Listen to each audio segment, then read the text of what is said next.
कृष्णा हरे हरे हरे राम हरे राम राम राम हरे हरे।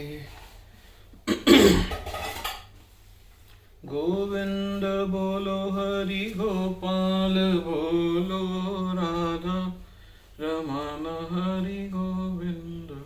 आज हम 18वें अध्याय का श्लोक 48 का अर्थ कंटिन्यू करेंगे। इन सब दोषों के होते हुए भी मनुष्य को निर्दिष्ट कर्तव्य करते रहना चाहिए क्योंकि वे स्वभावगत है। यहाँ पर एक अत्यंत सुंदर उदाहरण दिया जाता है। यद्यपि अग्नि शुद्ध होती है तो भी उसमें धुआं रहता है, लेकिन इतने पर भी अग्नि अशुद्ध नहीं होती। अग्नि में धुआं होने पर भी अग्नि समस्त तत्वों में शुद्धतम मानी जाती है। यदि कोई क्षत्रिय की वृत्ति त्याग कर ब्राह्मण की वृत्ति ग्रहण करना पसंद करता है तो उसको इसकी कोई निश्चितता नहीं कि ब्राह्मण वृत्ति में कोई अरुचिकर कार्य नहीं होंगे। अतएव कोई ये निष्कर्ष निकाल सकता है कि संसार में प्रकृति का कल्मश से कोई भी पूर्णता मुक्त नहीं है। इस प्रसंग में अग्नि तथा धुएं का उदाहरण अत्यंत उपयुक्त है। यदि जाड़े के दिनों में कोई अग्नि से कोयला निकालता है तो कभी कभी धुएं से आंखें तथा शरीर के अन्य भाग दुखते हैं, लेकिन इन प्रतिकूल परिस्थितियों के बावजूद भी अग्नि को तापा जाता है।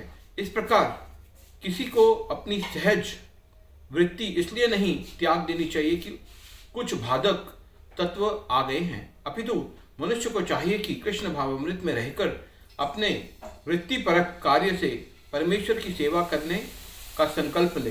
यही सिद्धि अवस्था है। जब कोई भी वृत्तिपरक कार्य भगवान को प्रसन्न करने के लिए किया जाता है तो उस कार्य के सारे दोष शुद्ध हो जाते हैं।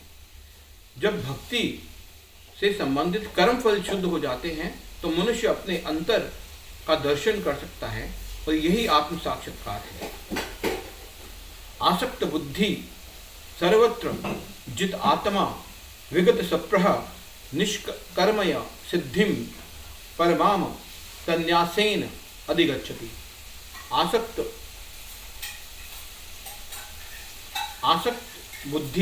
आसक्ति रहित बुद्धि वाला, सर्वत्र सभी जगह जित आत्मा, मन के ऊपर संयम रखने वाला, विगत सप्रह भौतिक इच्छाओं से रहित, निष्कर्मय सिद्धिम निष्कर्म की सिद्धि, परम संन्यासेन संन्यास के द्वारा अधिगच्छति प्राप्त करता है।